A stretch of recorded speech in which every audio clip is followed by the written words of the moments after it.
Welcome back, family. Happy Black History Month, and today is all about books. I just want to talk about books that I love that have changed my life, that hopefully you love as well, or maybe you'll grow to love, and that will add value and change your life too. Let's get into it.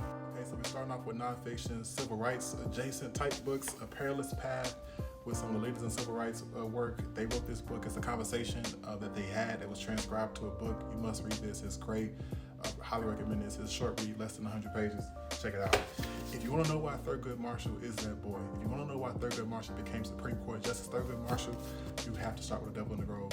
You have to read it. It is a tough read. It is a tough read. It is a tough read, but you have to read it. Just Mercy, Brian Stevenson was in The Perilous Path. This is the book. Michael B. Jordan was in the movie that this book was about. Must read. The book is better than the movie, as things usually are, but it is a great read. We're all better than the worst thing we've ever done, to quote Brian Stevenson. How the Word Has Passed was my favorite read of 2023. I think 2023 came out. This book was phenomenal. It talks about the reckoning of slavery and how places deal with or completely ignore slavery and the history that the land has tied to it across the United States. Must read. I'm reading Caste currently. I have to stop and start this book because Isabella Wilkerson is another one that it is jarring and it is so much, and it is a lot of information. It's a little dense too, but it's a good read. It's a required read as well. I think I'm maybe more than halfway through.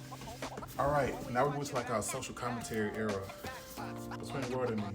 This is required reading. I don't have to say anything about it because you probably already read it. You probably know about it. You need to go ahead and pick your copy up if you haven't bought it yet. Required reading. Read this book. You Are Your Own Best Thing, which is a Toni Morrison quote. It's edited by Brene Brown, who's a white woman, and Taraka Burke, I hope I said your name right, but it's written by all of these people on the back. It was a great read, a great anthology. I really enjoyed reading this book. I often go back and read some of the stories in it. A great read for sure.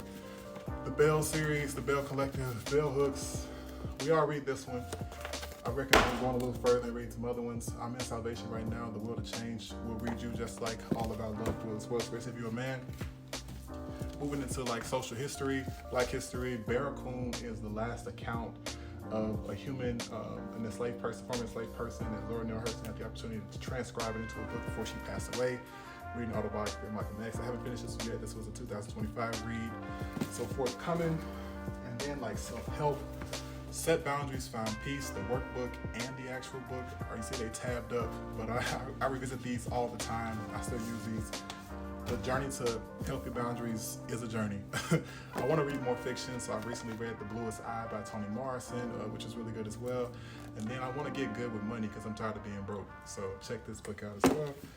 But yeah, these are some things that I'm reading, some things I think we can benefit from. I hope that this year brings more reading in your life, and I hope that you enjoyed this content. See you next time.